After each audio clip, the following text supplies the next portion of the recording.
যেটা আমরা ছিলাম এই যে র্যাশ পিম্পলসের কথা আবার ঘুরে এলো। হ্যাঁ, র্যাশ পিম্পলস তো উপকার অলরেডি পেয়েছে, কিন্তু ব্ল্যাক প্যাচি স্কিন যেহেতু আমি এই জন্য জিজ্ঞাসা করলাম স্কিনটা, এটা দেখো এই গ্লোটন অয়েলটা হচ্ছে এসেনশিয়াল অয়েল, কিন্তু অয়েল যেহেতু সেন্সিটিভ আর অয়েলি স্কিনে যদি অয়েল দিই তাহলে কিন্তু একটা থেকে দুটো পিম্পলস বাড়বে, কোম্পানির বদনাম হবে।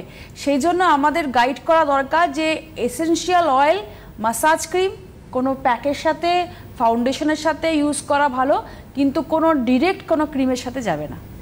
যেটা প্রসঙ্গে ছিলাম, দেখো যে একটা বয়সন্ধিকাল বা একটা বয়স্ক স্কিনের ম্যাচিওর স্কিনের মধ্যেও পিম্পলস আসতে পারে।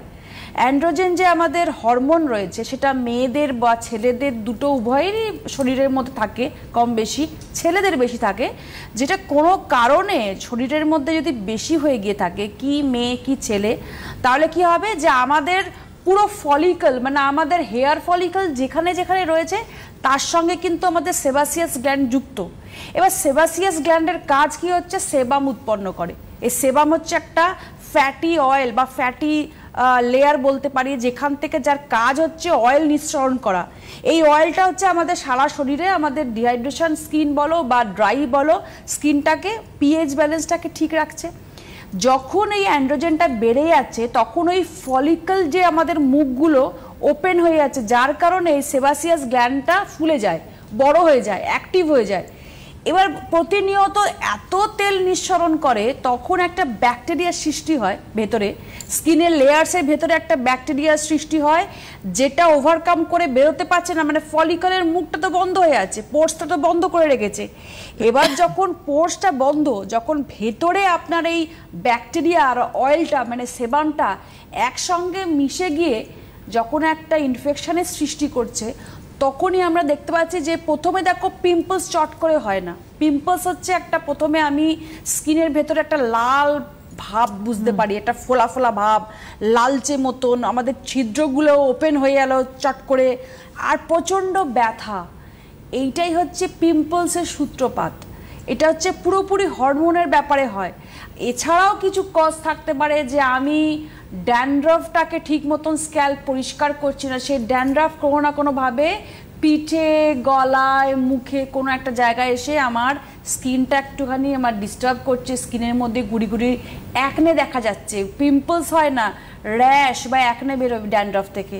এছাড়াও হয় কি যে অনেকে বলে যে আমি স্কিনের জন্য কিচ্ছু ইউজ করি না, জাস্ট প্লেন জল দিয়ে ধুই, এটাও কিন্তু খারাপ। এই যে আমার ভেতরে যে আমার হরমোনের চেঞ্জ হতেই পারে, পিসিওএস মেয়েদের যে প্রবলেমগুলো হচ্ছে, এটাও কিন্তু এই হরমোনের চেঞ্জেসের জন্য বা বেশি অতিরিক্ত অ্যান্ড্রোজেন হরমোন বেড়ে যাচ্ছে, যার ফলেই হচ্ছে আমার পিম্পলস তাদের স্কিনে থাকবেই। সুবর্ণাদি, যাদের হরমোনের চেঞ্জেস বা হরমোনের প্রচণ্ড সমস্যা নিয়ে বা সিস্ট নিয়ে সে ডক্টরের কাছে যাচ্ছে, সে নোটিস করবে যে তার স্কিনের অবস্থা কখনোই ভালো না। সারা মুখে ছোট ছোট সিস্ট, পিম্পলসের মতন লাল লাল গুড়ি গুড়ি র্যাশে ভর্তি। তার মানে তার হচ্ছে ইন্টারনাল সমস্যার জন্য। এবার সে ইন্টারনালি সে ডক্টর দেখি ওষুধ খাচ্ছে, খুব ভালো কথা, কিন্তু এক্সটার্নালিও তো পরিষ্কার করতে হবে। এমন কোনো ফেস ওয়াশ ইউজ করতে হবে যেটা আমার এক্সেসিভ অয়েল, যে সেবাম থেকে অয়েলটা নিঃসরণ হচ্ছে প্রতিনিয়ত অ্যাক্টিভ হয়ে গিয়ে সেটাকে কাটিয়ে দেওয়ার জন্য, মানে এমন ফোমিং ফেস ওয়াশ ইউজ করতে হবে, অ্যান্টিসেপটিক ফেস ওয়াশ ইউজ করতে হবে যেটা আমার এক্সেসিভ অয়েলটাকে কাটিয়ে দিয়ে স্কিনটাকে ফ্রেশ রাখে। আমি ড্রাই করে দেবো বলবো না, তাহলে কিন্তু সেটা হচ্ছে কি আমার স্কিনটাকে ড্রাইয়ের দিকে নিয়ে যাবে। স্কিনটাকে ফ্রেশ থাকবে, স্কিনটাকে অয়েল নিঃসরণ যেটা হচ্ছে আমার স্কিনের ভেতর থেকে সেটাকে কাটিয়ে দিয়ে স্কিনটাকে পরিষ্কার রাখবে। আর অবশ্যই আমার ফলিকল যেখানে যেখানে রয়েছে, যেখানে যেখানে আমার অ্যাক্টিভ রয়ে গেছে, আমার এই যে সেবাসিয়াস গ্ল্যান্ড থেকে তেল বেরোচ্ছে, সেই তেলটা কাটানোর জন্য, সেই পোর্সের মুখটাকে পরিষ্কার করার জন্য, যাতে হোয়াইট হেডস আর ব্ল্যাক হেডসটা কম থাকে। দেখো পোর্সের মুখ যদি বন্ধ থাকে, এই যে বারবার বলছি যে অয়েলটা অ্যাক্টিভ, গ্রন্থি অ্যাক্টিভ হয়ে গেছে বলে অয়েল বেরোচ্ছে, তার সঙ্গে ব্যাকটেরিয়া মিশে গিয়ে ভেতরে সাদা ডিমের মতন অংশ দেখা যাচ্ছে, that is call white heads. এবার পোর্সের মুখটা খোলা, সেটা আপনি বুঝতে পারছেন, কিন্তু কি হচ্ছে পলিউশনের রীতিমতন যাতায়াত করার জন্য বা আপনি ঠিক মতন টেক কেয়ার করছেন না, সেটার মুখটা কালো হয়ে যাচ্ছে, that is call black heads. তো হোয়াইট হেডস ব্ল্যাক হেডস কিন্তু এই চট করে আমরা যে সবসময় ভাবি যে ব্ল্যাক হেডস আর হোয়াইট হেডসটাকে নির্মূল করার জন্য স্ক্রাবিং করতে হবে। এবার পিম্পলসও আছে, সাথে ব্ল্যাক হেডস হোয়াইট হেডসও আছে, সেই ক্ষেত্রে কিন্তু স্ক্রাব ইউজ করলেও রাব করা চলবে না, রাব করা যাবে না, একদমই চলবে না। কারণ রাব করলেই কিন্তু ব্রণর যে পোর্সের ভেতর থেকে যে আমার লাল রঙের একটা বাম্পস বেরিয়েছে সেটা ফেটে গেল, ফেটে গিয়ে তার মধ্যে থেকে পাস বেরোবে, পুজ রক্ত বেরোচ্ছে, একটা রস টাইপের বেরোচ্ছে, সেটাই অন্য জায়গায় লাগছে, তারপরে সেটা একটা থেকে দুটো, দুটো থেকে তিনটে এইভাবে সারা মুখে ছড়িয়ে যাচ্ছে। আমাদের সেবাসিয়াস গ্ল্যান্ড কিন্তু ঘাড়ে, কপালের দিকে, গলায়, ফেসে, এখানে প্রচুর পরিমাণে থাকে। সেই জায়গা থেকে কিন্তু এই অয়েল নিঃসরণ হয় প্রতিনিয়ত, সবাইকারই নিঃসরণ হচ্ছে কম বেশি, কিন্তু অ্যাক্টিভ হয়ে গেলেই সেটা কিন্তু এত তেল বেরোয়। এই বর্ষাকালেও দেখবে যাদের যাদের বলবে যে বর্ষাকালটাও ম্যাম এত র্যাশ বেরোচ্ছে, এত সাদা সাদা ডিমের মতন বেরোচ্ছে, মানে লাইক হোয়াইট হেডসের মতন, বা হচ্ছে আমার ছিল না, আমার গরমকালে র্যাশ পিম্পলস কম হয়, বর্ষাকালে বেশি হয়, তার মানেই হচ্ছে একটা ফাঙ্গাল ইনফেকশন হচ্ছে তার স্কিনে, সে পরিচর্যা করছে না, ঠিক মতন টেক কেয়ার করছে না। ক্লিনজিং, টোনিং, ময়শ্চারাইজিং এটা করতেই হবে।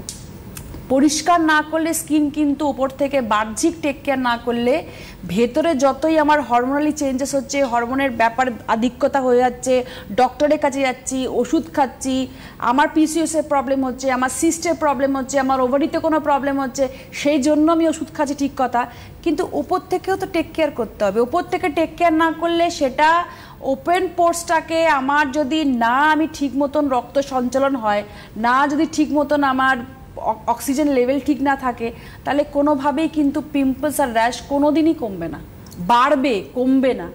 সেটাকে ঠিক করার দায়িত্ব আমাদের নিজেদের।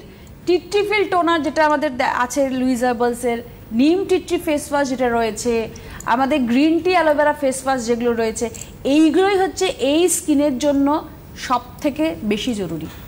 এগুলো আমি দেখাতে বলবো, নিম tea tree face wash, green tea aloe vera face wash, tea tree toner, এই ফেস ওয়াশ, এই টোনার এই স্কিনের জন্যই প্রযোজ্য। আর একটা খুব ভালো ফেস ওয়াশ আমি বলবো, যেটা আমাদের যাদের অ্যাক্টিভ হয়ে গেছে এই যে গ্ল্যান্ডটা রয়েছে সেখান থেকে যে প্রতিনিয়ত নিঃসরণ হচ্ছে অয়েল, সেটাকে কন্ট্রোল করার জন্য চারকোল ফেস ওয়াশটা খুব ভালো কাজ করে। চারকোল ফেস ওয়াশ মানে আমি নিজে থেকে কেন বলছি, এই কারণে, কারণ মাঝখানে একটু আমারও হরমোনের প্রবলেম হয়েছিল, সেই কারণে আগের বছরের কথা বলছি, সেই কারণে প্রচন্ড উল্টো পাল্টা জায়গায়, মানে কানের পাশে, কপালে, নাকের পাশে একটা দুটো করে ব্রণ আমি দেখছিলাম। তো প্রথমটা বুঝতে পারিনি, প্রথমে ভেবেছিলাম যে এত ওয়ার্কশপ করি, এত পলিউশনে যেতে হয়, এত বাইরে মানে খাবার খেতে হয়, অয়েলি খাবার খেতে হয়, তার জন্যই। কিন্তু ভাবলাম যে না, একবার একটা মানুষের এজেতে একবার ডক্টরের কাছে একটা কনসাল্ট করা উচিত। তখনই ধরা পড়লো যে একটা হরমোনের প্রবলেমের জন্য, একটু ইন্টারনাল সমস্যার জন্য আমার এই জিনিসগুলো হচ্ছে। আচ্ছা, আমি সেই ট্রিটমেন্ট তো স্টার্ট করলামই, ডক্টরের ওষুধ খাওয়া থেকে, ডক্টর যেভাবে আমাকে চলতে বললো সেভাবে তো করলামই, কিন্তু আরেকটা জিনিস করলাম আমি, সেটা হচ্ছে আমি আমার চারকোলের রেঞ্জটা ইউজ করতে স্টার্ট করলাম। সেই থেকে করা থেকে আমার দেখলাম যে আমি ডক্টরের ওষুধ খেয়ে যেরকম ভেতর থেকে ঠিক থাকলাম, আমার ওপর থেকেও কিন্তু সেই যে ক্লিয়ারটা হলো, সেই ক্লিয়ার হয়ে গেল, ব্রণগুলো, একনেগুলোও চলে গেল। বাহ, আমরা আসবো একটা ফোন নিয়ে। হ্যালো।